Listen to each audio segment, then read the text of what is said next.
4 PM news network में दोस्तों आपका स्वागत है। मैं हूं आपके साथ राशिद ज़हीर।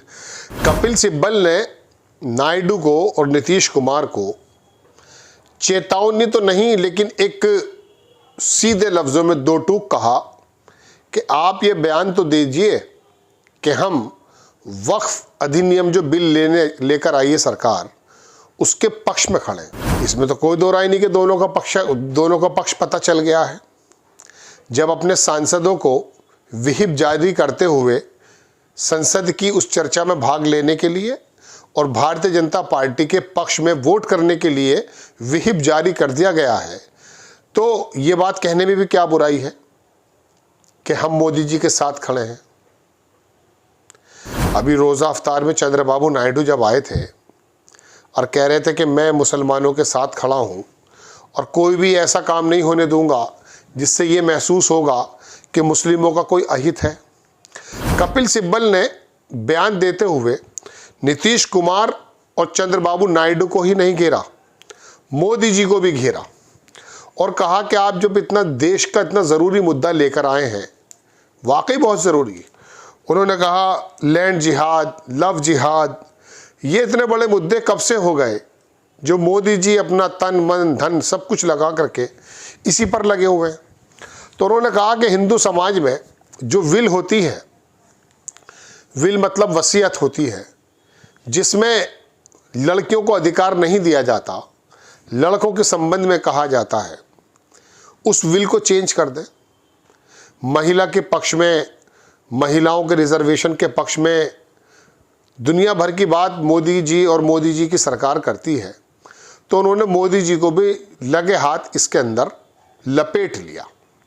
अब जब उन्होंने ये बात कही, मैं थोड़ा सा एनडीटीवी में देख रहा था और छोटा सा वीडियो दिखा दूंगा अगर हमारे एडिटर चाहेंगे तो उन्होंने जब नीतीश को और नायडू को ये चैलेंज करते हुए कहा कि आप ये कहकर तो देखिए कि हम मोदी जी के साथ बिल के समर्थन में खड़े हैं, वक्फ अधिनियम में जो भी संशोधन हो रहा है उसके साथ आप मोदी जी के साथ खड़े हैं, ताकि तारीख आपको याद रखे कि आप टोपी पहन करके जब इफ्तार में जाते हैं तो देश का मुसलमान कभी नीतीश कुमार के अंदर मुस्लिम देख लेता है, कभी चंद्रबाबू नायडू के अंदर मुस्लिम देख लेता है। मतलब जो टोपी पहन लेता है उसको ये सोचने लगता है कि यार ये तो मुसलमान है, ये तो अपना आदमी है। सत्ता दल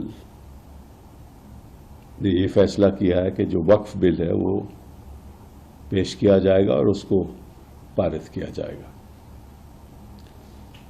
वैसे तो हर धर्म में सुधार की ज़रूरत है, चाहे वो इस्लाम हो, चाहे वो हिंदुइज़्म हो, हिंदू धर्म हो या कोई और धर्म हो, क्रिश्चियनिटी हो, तो सुधार तो अच्छी बात है।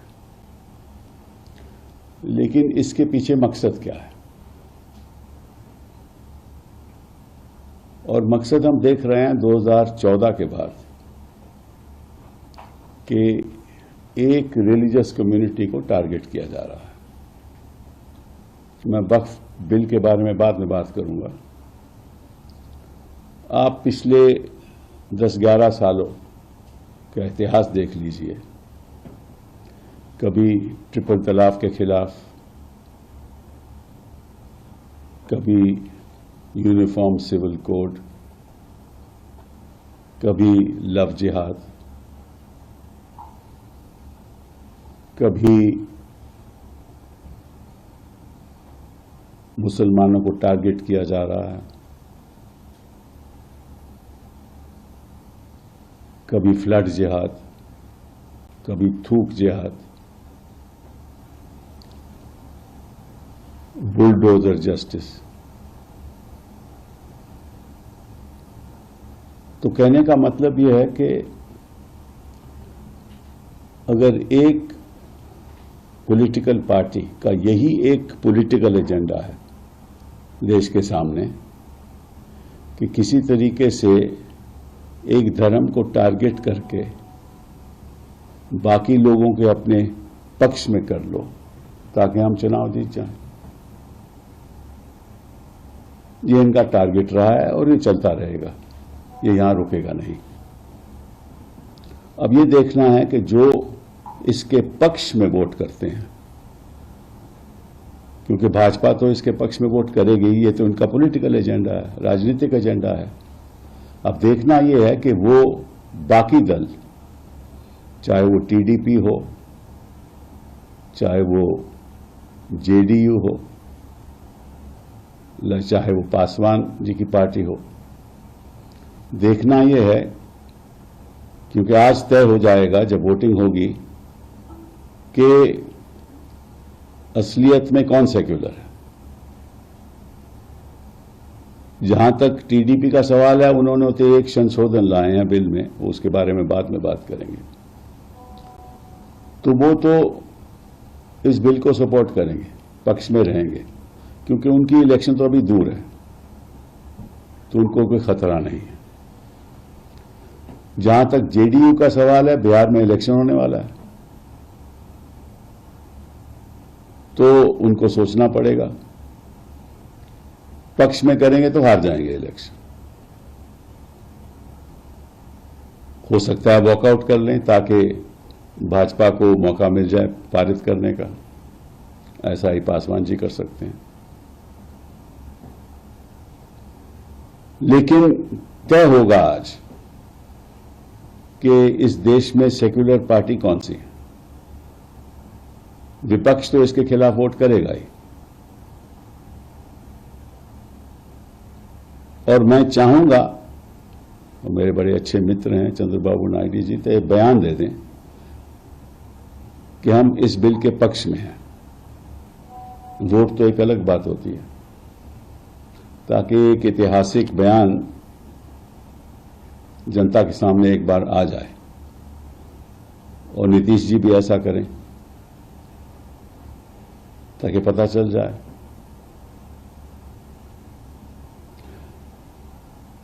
मैं मोदी जी से पूछना चाहता हूं कि हिंदू धर्म में आप सुधार क्यों नहीं लाना चाहते?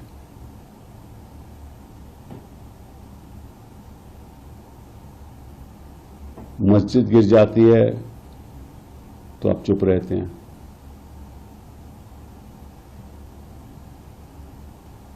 संबल के मामले में आप चुप रहे। ये एजेंडा चलता रहता है और आप चुप रहते हैं। मैं आपसे पूछना चाहता हूं कि हिंदू धर्म में जो अपनी विल करता है, जिसकी प्रॉपर्टी है, जो विल करता है, वसीयत करता है, उसमें विल में हो ये कैसे कह देते हैं कि ये हमारी प्रॉपर्टी बेटों को जाएगी, बेटियों को नहीं जाएगी, कहते हैं ना। तो बेचारी जो महिलाएं हैं, उन्हीं की औलाद हैं, उनको संपत्ति नहीं मिलती क्योंकि एक बिल हो जाती है। सुधार की जरूरत नहीं है। मैं तो एक बखैर बात कह रहा हूं कि मुसलमान है, अलबत्ता अपना आदमी समझ लेता है, अपना नेता समझ लेता है। हैदराबाद का ओवैसी कितनी भी ऑथेंटिक बात करे, लेकिन वो अखिलेश की बात को मान लेता है, मुलायम सिंह की बात को मान लेता है, लालू प्रसाद के लड़के की बात को बिहार में मान लेता है, ममता बनर्जी की बात को मान लेता है, अपने लोगों की नहीं मानता। शहाबुद्दीन करके एक नेता हुआ करते थे, इंसाफ पार्टी भी बनाई थी उन्होंने, बड़ा शानदार वक्ता हुआ थे वो, अब भी है शायद, ज़माने से देखे नहीं गए। अलीगढ़ मुस्लिम यूनिवर्सिटी ने भी बड़ा शानदार रोल अदा किया है, ऐसे ऐसे लोगों को जन्म दिया। हालांकि मुस्लिम कौम उसकी कोई ख़ास कदर नहीं कर पाई। लेकिन बहरहाल, तो कपिल सिब्बल का ये चैलेंज नीतीश कुमार और चंद्रबाबू नायडू टोपी तो पहन सकते हैं, लेकिन ये वाला चैलेंज स्वीकार नहीं कर सकते। चूँकि मैं इस एपिसोड को, इस वाली बात को यहाँ ख़त्म करके दूसरी बात कह रहा हूँ। जयचंदों को इतिहास भूलता नहीं है। जब वो गद्दारी करते हैं तो उनका नाम जो है इतिहास में दर्ज हो जाता है। ये मैंने बिल्कुल अलग परिप्रेक्ष्य में बात कही है, कोई इससे जोड़ कर ना देखे। अब मैं वहीं पिछली बात पर आ जाता हूँ। तो दोस्तों, बात यह है कि जब कपिल सिब्बल ने कहा कि आप, हालांकि बयान की कोई गुंजाइश नहीं बची है, ये जो आप स्क्रीन पर देख रहे हैं, ये जनता दल यू का वही विहिप है जिसके अंदर उन्होंने कह दिया कि साहब आप जाकर के मोदी जी के समर्थन में आ जाइए। फिर वो यूट्यूबर्स और एंकर्स अपने अपने व्यूज़ बढ़ाने के लिए नई नई बातें करते हैं। झटका मोदी को, नीतीश पलटे। बहुत ज़माने से कह रहा हूँ कि जब मुफाद की बात आती है तो ये पलटते नहीं हैं, ये अपने वहीं पर रहते हैं, और जब मुफाद इनका पक्ष में होता है वहीं रहते हैं, नहीं तो कहीं और पकड़ लेते हैं।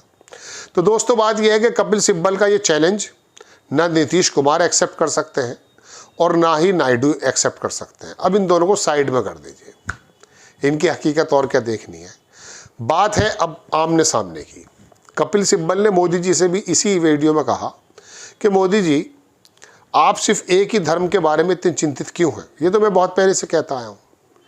आपको मुस्लिम मुद्दे ही नज़र क्यों आते हैं? सारी खराबी, सारी गुंजाइशें जो अच्छी हो सकती हैं वो मुस्लिम समाज, मुस्लिम धर्म, मुस्लिम समुदाय के अंदर ही क्यों नज़र आता है आपको? आपको ईश्वर ने जो दुनिया में भेजा है वो इसीलिए भेजा है कि जाओ उत्थान कर दो विशेष समुदाय का। अरे आपको मोदी जी तो वोट हिंदू धर्म के लोग ज़्यादा देते हैं। आपने हिंदुत्व की एक ऐसी लेबोरेटरी तैयार कर दी है कि जो कभी मध्य प्रदेश उसका एपिक सेंटर होता है, कभी महाराष्ट्र होता है, कभी दंगे होते हैं, कभी कपड़े, कभी कब्रिस्तान होता है। आपके ये टूल्स हैं, तो वोट तो आपको वो देते हैं, उनके लिए कुछ करो ना भगवान। लेकिन अल्टीमेटली आप उनके लिए कुछ कर रहे हैं। देखिए, 3 इडियट एक फिल्म आई थी, उसमें एक डायलॉग था कि दोस्त अगर मिसाल के तौर पे फेल हो जाए तो दुख होता है, लेकिन अगर पता चले कि दोस्त टॉप कर गया तो बहुत ज़्यादा दुख होता है। आपने दरअसल हिंदुइज्म नहीं, हिंदुत्व के मानने वालों की एक ऐसी जिज्ञासा को पकड़ लिया है जिसमें आपको ये पता चल गया है कि विशेष समुदाय को अगर मैं टीस करूँगा तो उनकी जिज्ञासाएं शांत होगी। पहले आपने उन्हें गोदी मीडिया की भट्टी में भड़काया है, ऐसे नहीं थे वो लोग। पहले आपने उसको धार्मिक पशु बनाया है, फिर बाद में कहा कि देखिए आपके सामने ये लोग बहुत उछल रहे थे, हालांकि उसको मालूम नहीं था कि उछल रहे हैं। ये विशेष समुदाय, ये लोग बड़ी बदमाशियां करते हैं, या जो भी कुछ गोदी मीडिया ने जाहिर किया। अभी मैं देख रहा था एक जगह, एक हमारे मित्र हैं पत्रकार, खबर तो मेरे पास कल ही आ गई थी सुबह, वो कह रहे 4 मुस्लिम लड़के पकड़े गए, एक हिंदू लड़की का गैंग रेप किया।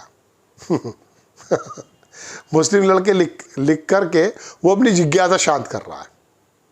जब गली मोहल्ले के अंदर ऐसे टट्टू पैदा हो जाते हैं तो वो जाहिर सी बात है ऐसी ही जिज्ञासा शांत करने के काम में आते हैं।